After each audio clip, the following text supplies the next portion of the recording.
Olá, irmãos e irmãs em Cristo Jesus. Bem-vindo ao meu canal da Bíblia, ouvindo a voz de Deus. Eu venho aqui gravar para vocês mais um vídeo aqui no meu canal. E no vídeo de hoje é a série O Grande Conflito, o capítulo 27, O Reavivamento. Mas antes de eu falar deste assunto, relatar esse assunto que Ellen G. White escreveu, eu preciso da ajuda de vocês para se inscreverem no meu canal da Bíblia, ouvindo a voz de Deus, deixar o seu like, ativar o sininho das notificações para receberem meu vídeo e compartilhar meu vídeo para o maior número de pessoas, o conteúdo do meu canal. Eu preciso da ajuda de vocês. Então vamos aqui agora, meus irmãos, ao capítulo 27 do Grande Conflito, a série O Reavivamento. Vamos lá, eu vou relatar para vocês aqui. Onde quer que a palavra de Deus tenha sido pregada com fidelidade, os resultados que se seguiram demonstram que o reavivamento provinha do Senhor. Os pecadores sentiram a despertar da consciência profunda convicção, tomou conta de sua mente e de seu coração. Sentiram a justiça de Deus e clamaram: quem me libertará do corpo sujeito a esta morte? À medida que a cruz de Cristo se revela, eles nada viam além dos méritos do Salvador, para expiar seus pecados. Por meio do sangue de Jesus, tiveram a remissão dos pecados passados. Essas pessoas creram e foram batizadas, e se levantaram para andar em novidade de vida, pela fé no Filho de Deus. Elas seguiram seus passos, refletiriam seu caráter, e se purificariam assim como ele é puro. Amavam coisas que antes odiavam, e passaram a odiar coisas que antes amavam. Os orgulhosos ficaram mansos, os vaidosos e arrogantes se tornaram sérios e humildes. Os bêbados ficaram sóbrios, e os imorais passaram a ser puros.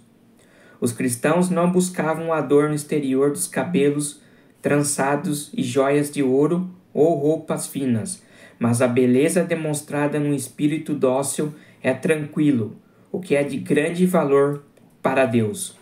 Os reavivamentos faziam solenes apelos ao pecador, davam frutos em pessoas que não recuaram diante da negação do eu, mas se alegravam por ser consideradas dignas de sofrer em nome de Cristo.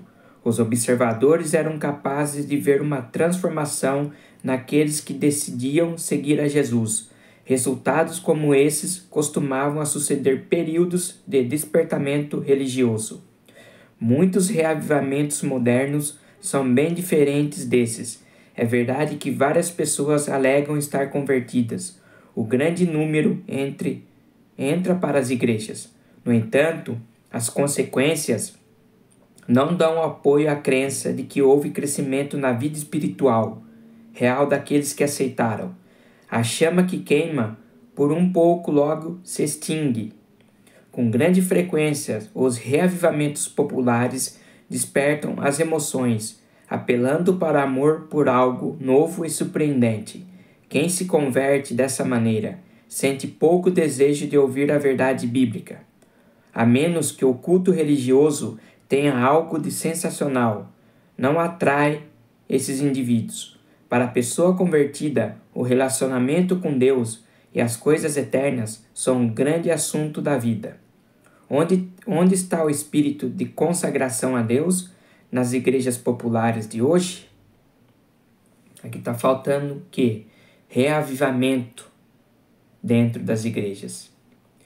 Reavivamento é você se consagrar a Deus, é você se entregar a Deus, deixar as coisas erradas que você fazia e começar a agir como a vontade de Deus, ser uma nova criatura, fazer a vontade de Deus. Isso é reavivamento. É o que está faltando nas pessoas hoje. Reavivamento, entrega, renunciar o eu. Isso é reavivamento. Ser uma pessoa verdadeira, convertida a Deus. Os conversos não dão as costas. para o orgulho e para o amor ao mundo.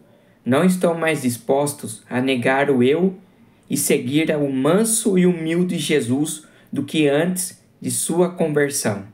A piedade praticamente desapareceu em muitas das igrejas. Então a piedade, a humildade,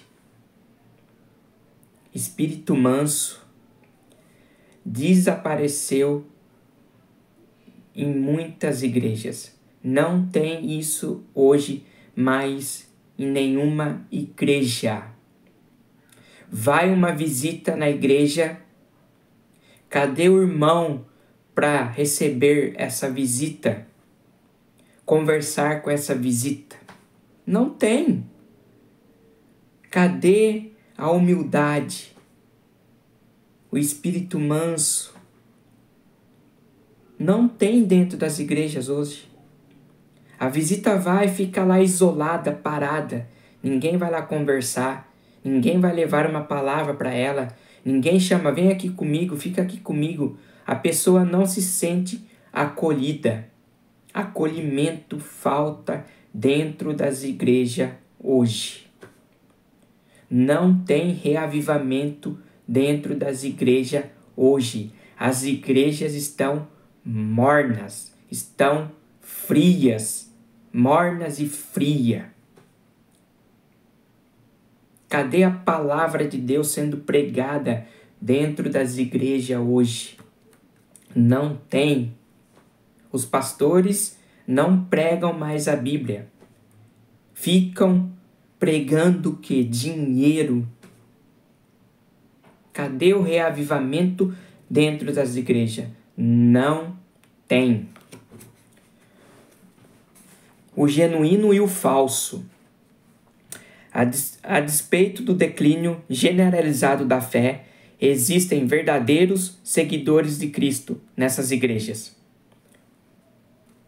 Antes de Deus finalmente trazer seus juízos, haverá em meio ao povo do Senhor um reavivamento de autêntica piedade, conforme não se vê desde os tempos dos apóstolos.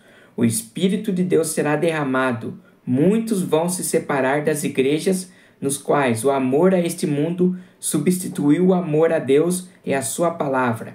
Diversos ministros e indivíduos aceitarão com alegria as grandes verdades que preparam um povo para a segunda vinda do Senhor. Dentro das igrejas, mesmo não tendo reavivamento, ainda tem pessoas sinceras. Ministros sinceros também tem. Tem o falso e tem o genuíno. O falso não quer saber. Diz que converteu, mas não se converteu. Mas o genuíno, ele é uma pessoa verdadeira, que se converteu a Cristo, que se entregou a Cristo. E está se preparando para a segunda vinda do Senhor, que está bem próxima, viu? A segunda vinda do Senhor está bem próxima. Temos que estar se preparando todos os dias da nossa vida, se entregando a Jesus todos os dias. Não adianta você falar, vou se entregar amanhã. Não. Tem que se entregar hoje. Aceitar a Jesus hoje. Abandonar o pecado hoje. Cristo volta. Se você não se arrependeu, você está perdido. No entanto, Satanás quer interferir nessa obra e antes de chegar a hora de tal movimento, ele tentará impedi-lo, trazendo à tona uma falsificação. Nas igrejas que conseguir reunir sobre seu poder, fará parecer que Deus está derramando sua bênção especial. Muitos vão se vangloriar. O Senhor está realizando maravilhas, quando, na verdade, a obra pertence a outro espírito. Usando um disfarce religioso, Satanás tentará estender sua influência sobre o mundo cristão. Em reavivamentos como esses, ocorre não apenas empolgação emocional, mas uma mistura bem projetada entre o verdadeiro e o falso, a fim de enganar. Eu te digo uma coisa, Se você não estiver alicerçado na Bíblia, se você não estiver alicerçado na Bíblia, estou falando 2 vezes, você vai ser enganado por Satanás. Porque Satanás é o pai da mentira. Desde o princípio, quando eu fiz no estudo bíblico hoje, o vídeo está aí no meu canal, assistam. Satanás, desde o princípio, é mentiroso. Ele é o pai da mentira. Ele engana. Ele vem com um falso reavivamento. As pessoas que não tiverem alicerçada vão cair nos enganos de Satanás. Tomem cuidado. Estudem a Bíblia. Dentro de igreja não se aprende Bíblia. A Bíblia tem que ser lida em casa. Ah, Rafael, mas eu não entendo a Bíblia. Queridos, prestem atenção. Você não entende a Bíblia? A Bíblia é um livro espiritual. Você precisa pedir orientação a Deus, sabedoria a Deus. Aí Deus te dá para você entender a Bíblia. Se você não estudar, não estar alicerçado, Satanás vai te enganar.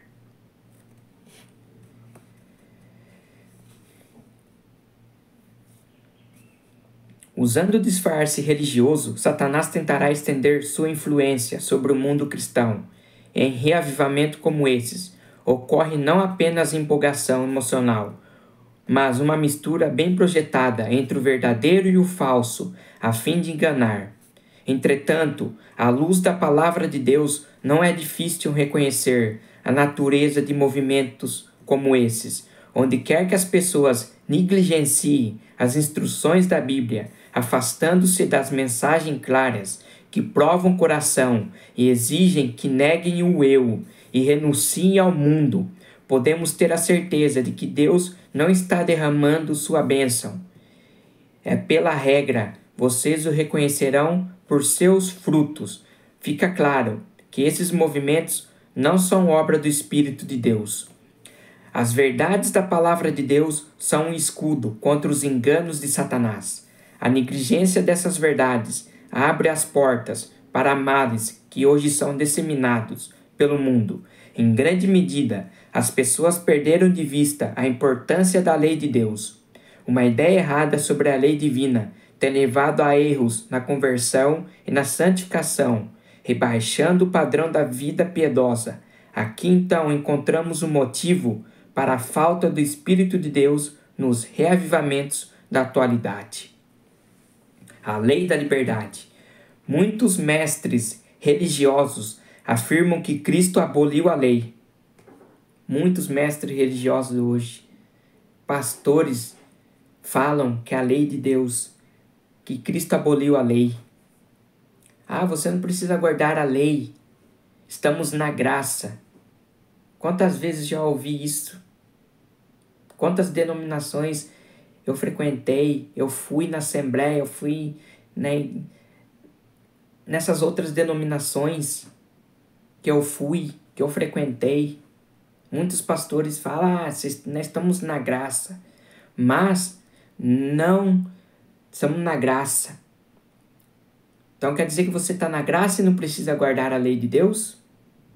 Ah, eu estou na graça, mas você pode fazer coisas erradas? Você pode roubar, você pode matar, estou debaixo da graça. Não adianta, isso é errado. A lei e a graça andam juntas. A lei de Deus mostra o pecado. A lei aponta para o pecado. Nós não vamos ser salvos pela lei. Nós somos salvos pela graça de Cristo. Mas nós temos que guardar a lei de Deus.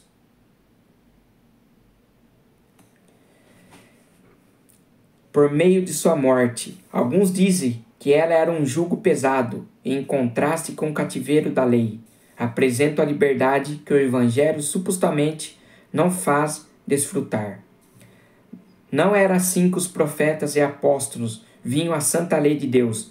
Davi disse, andarei em verdadeira liberdade, pois tenho buscado os teus preceitos. Salmo 119, verso 45. O apóstolo Tiago se refere aos 10 mandamentos como a lei perfeita, lei da liberdade. João, o revelador, pronuncia uma bênção sobre aqueles que guardam seus mandamentos, para que tenham direito à árvore da vida e possam entrar na cidade pelas portas. Se fosse possível mudar a lei ou colocá-la de lado, não haveria necessidade de Cristo morrer para nos salvar da pena do pecado. O Filho de Deus veio tornar-se grande e gloriosa a sua lei. Ele disse: não pense que vim abolir a lei. Enquanto existirem céus e terra, de forma alguma desaparecerá a lei, a menor letra ou menor traço, até que tudo se cumpra. Falando acerca de si mesmo, Jesus declarou: tenho grande alegria em fazer a tua vontade, ó meu Deus. A tua lei está no fundo do meu coração. São palavras de Jesus. Jesus, quando esteve na terra, ele guardou a lei. Jesus jamais aboliu a lei, como essas igrejas falam, evangélicas falam. A lei está abolida. Na onde? Me mostre onde a lei está abolida. Se o próprio Cristo falou que não veio para abolir a lei, ele veio para cumprir. Jesus, ele disse: até que tudo se cumpra. Então a lei ainda está em vigor. Se Jesus guardou a lei quando esteve aqui na terra, e nós? Você vai seguir o exemplo de quem? Do teu pastor que fala que não precisa guardar a lei? Ou você vai seguir o exemplo de Cristo? É para se pensar e refletir. O que você vai fazer? A lei de Deus é imutável, é a revelação do caráter do seu autor. Deus é amor e sua lei é amor. O amor é o cumprimento da lei. O salmista disse: a tua lei é a verdade. Todos os teus mandamentos são justos. Paulo declarou: a lei é santa e o mandamento é santo, justo e bom. Uma lei como essa deve ser tão duradoura quanto aquele que a instituiu. A obra de conversão e santificação consiste em restaurar as pessoas a Deus, levando-as a obedecer aos princípios de sua lei. No princípio, as leis humanas estavam em perfeita harmonia com a lei de Deus, mas o pecado alineou as pessoas de seu Criador. O coração entrou em guerra com a lei divina. A mentalidade da carne é inimiga de Deus, porque não se submete à lei de Deus, nem pode fazê-lo. Contudo, Deus tanto amou o mundo que deu seu Filho unigênito, para que os pecadores pudessem se reconciliar com Ele e ser levados mais uma vez à condição de harmonia com seu Criador. Essa mudança é o novo nascimento, sem o qual o pecador não pode ver o reino de Deus. É simples. As pessoas que tiverem no pecado, não se arrepender, não vai entrar no reino de Deus, não vai entrar na cidade santa, a nova Jerusalém, a Jerusalém celestial. Não vai entrar. Infelizmente, a verdade é essa. Cristo não vai deixar entrar pessoas impuras em seu reino, porque Cristo é santo. O pecado tem que ser abandonado. Novo nascimento. O primeiro passo para se acertar com Deus é a convicção do pecado. O pecado é a transgressão da lei. 1 João 3,4. É mediante a lei que nos tornamos plenamente conscientes do pecado. Romanos 3,20. Então o que a lei mostra? A lei mostra o pecado, mostra o erro. A fim de enxergar a própria culpa, os pecadores precisam testar seu caráter pela lei de Deus. Um espelho que mostra como é um caráter perfeito e permite que reconheçam os defeitos existentes no seu. A lei não mostra o pecado, mas não provê remédio. Declara que a morte é a recompensa do transgressor. Somente o Evangelho de Cristo é capaz de nos libertar da condenação ou profanação do pecado. Precisamos demonstrar arrependimento a Deus, cuja lei transgredimos, e fé em Cristo, nosso sacrifício expiatório. Dessa maneira, recebemos perdão pelos pecados anteriormente cometidos e nos tornamos filhos de Deus. Ficamos, portanto, livres para desobedecer à lei de Deus? Paulo diz: anulamos então a lei pela fé? De maneira nenhuma. Ao contrário, confirmamos a lei. Então, a gente anula a lei pela fé? O que a Bíblia diz? De maneira nenhuma. Ao contrário, confirmamos a lei. Paulo falou: a lei é boa, a lei é santa. Então, a lei de Deus é o caráter de Deus. Nós, os que morremos para o pecado, como podemos continuar vivendo nele? João declara: nisto consiste o amor de Deus, em obedecer aos seus mandamentos, e seus mandamentos não são pesados. Então, os mandamentos de Deus não são pesados. No novo nascimento, o coração entra em harmonia com Deus e a sua lei. Quando essa mudança acontece, o pecador passa da morte para a vida, da transgressão da lei e rebelião para a obediência e lealdade. A velha vida termina, começa a nova vida de perdão, fé e amor. Então, as justas evidências da lei serão plenamente satisfeitas em nós, que não vivemos segundo a carne, mas segundo o Espírito. A linguagem do coração será como: eu amo a tua lei. Medito nela o dia inteiro. Salmo 119, verso 27. Sem a lei, as pessoas não têm verdadeira convicção do pecado, nem sentem necessidade de se arrepender. Não reconhecem o quanto necessitam do sangue expiatório de Cristo. Aceitam a esperança de salvação, sem mudança radical do coração ou reforma de vida. Por isso há muitas conversões superficiais e muitas pessoas entram para a igreja sem jamais terem se unido a Cristo. Isso acontece muito hoje. Muitas pessoas entram para as igrejas sem jamais terem se unido a Cristo. Tem muito isso hoje. Muito. Santificação. Ideias errôneas sobre santificação também surgem da negligência ou rejeição da lei divina. Essas teorias, envolvendo ensinos falsos e resultados práticos perigosos, muitas vezes são populares.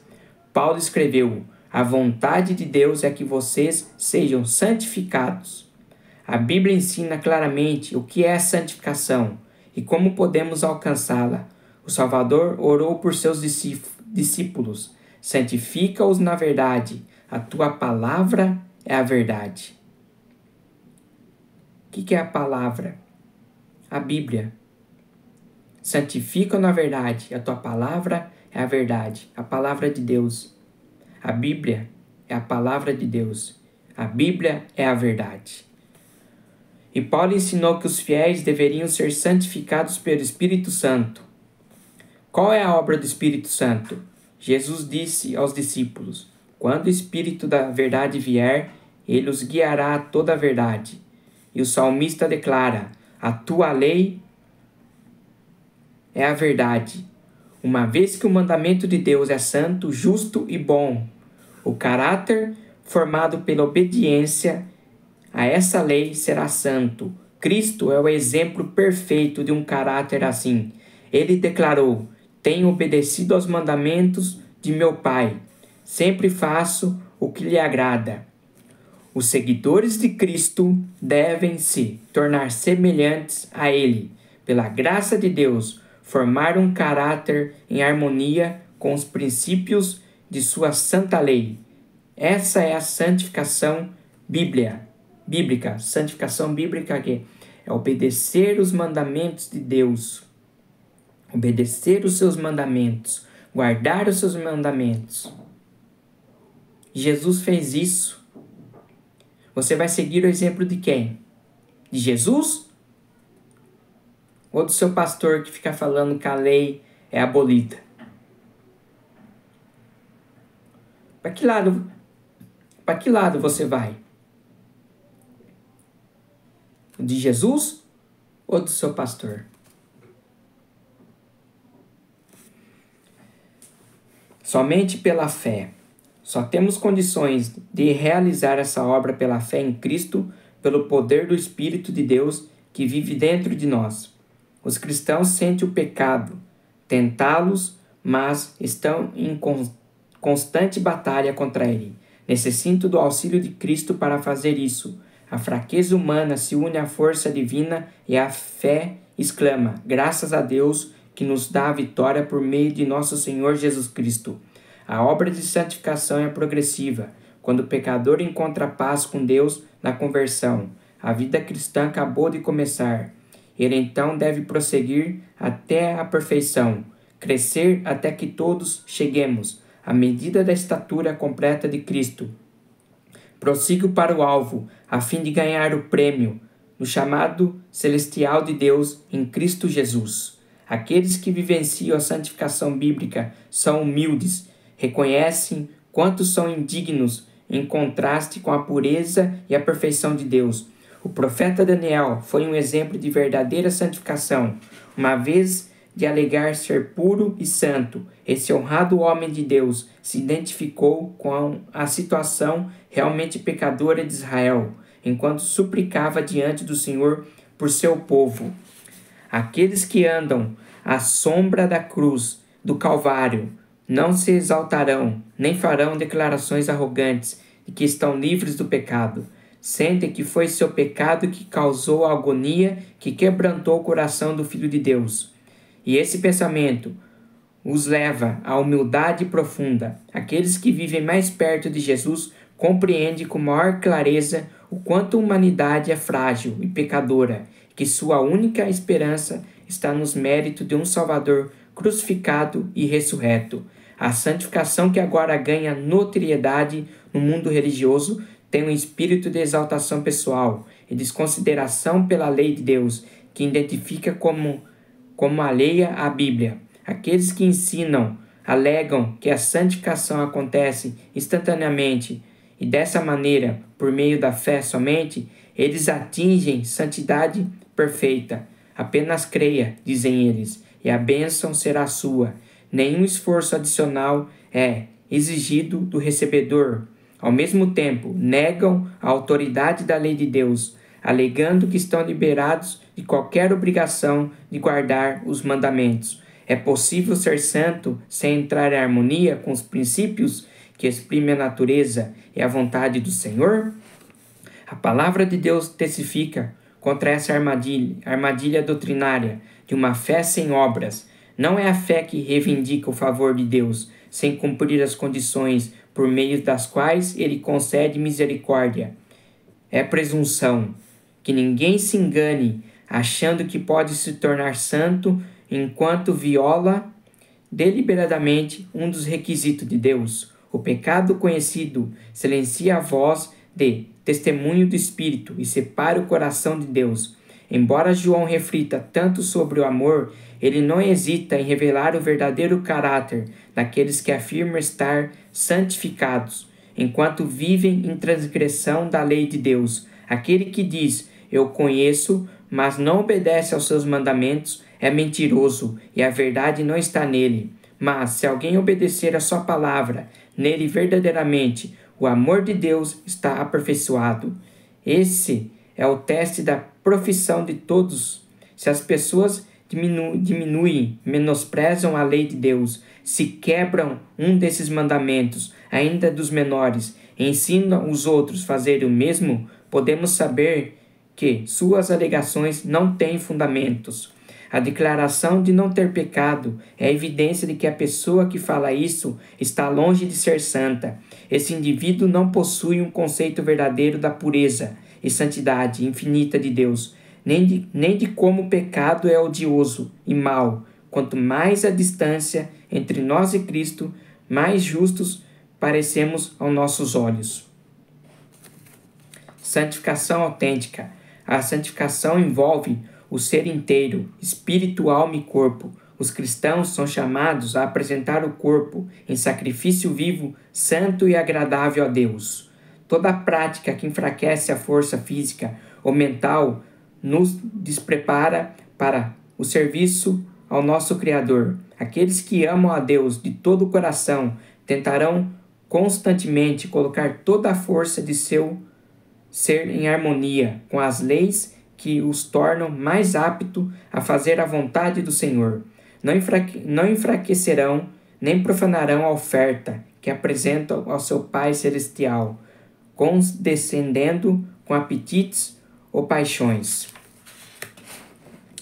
Toda prática pecaminosa tende a anuviar, amortecer a compreensão mental e espiritual. A palavra ou Espírito de Deus conseguem causar apenas uma frágil impressão no coração. Purifiquemo-nos de tudo o que contamina o corpo e o espírito, aperfeiçoando a santidade no temor do Senhor. 2 Coríntios capítulo 7, verso 1.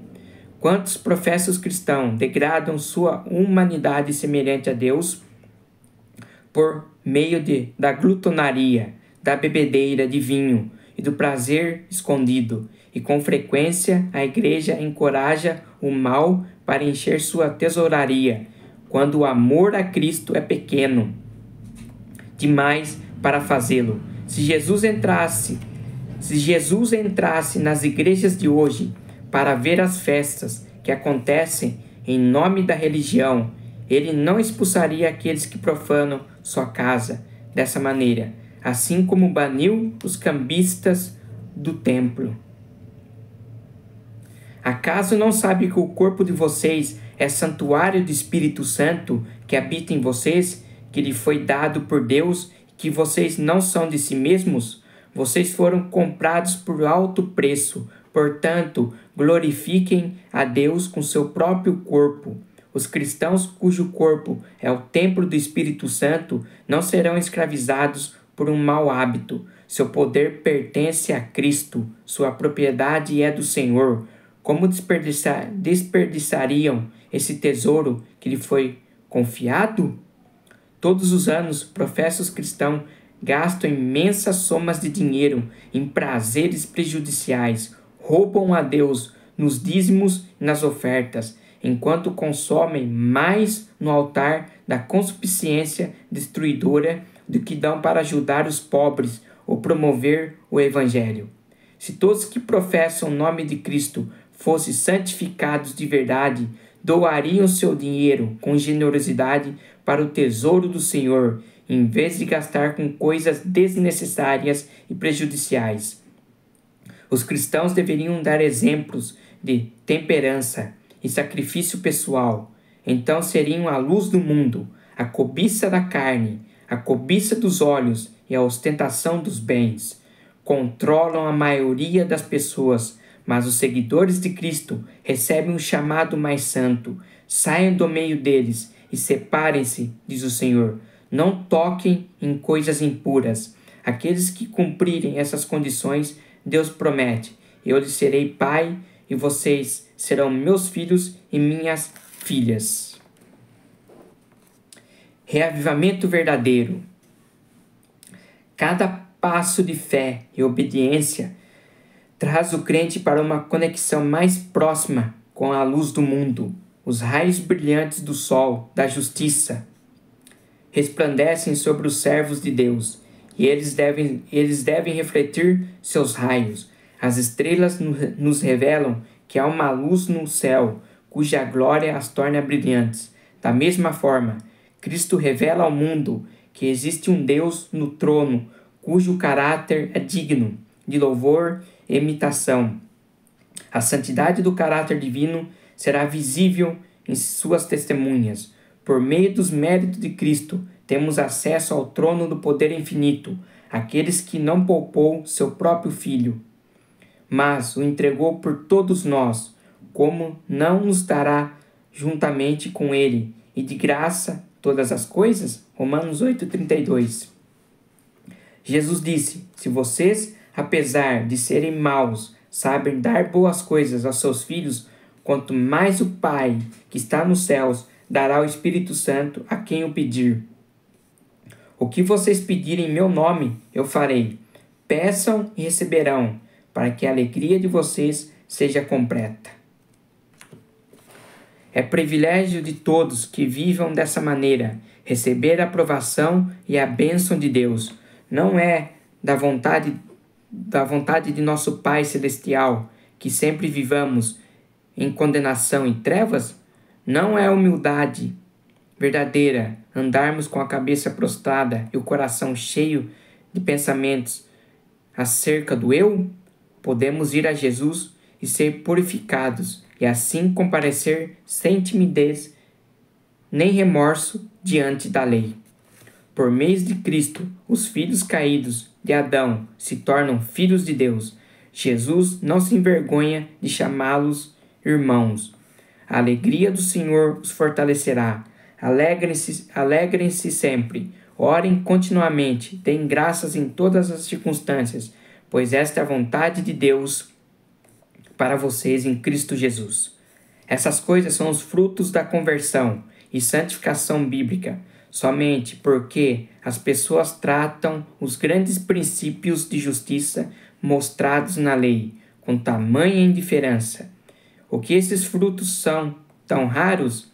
É por isso que vemos tão pouco da obra profunda e duradoura do Espírito que costumava acompanhar os reavivamentos, e pela contemplação que somos transformados, assim como as pessoas negligenciaram os mandamentos nos quais Deus revelou a perfeição e a santidade de seu caráter, e sua mente se ligou a ensinos e teorias humanas.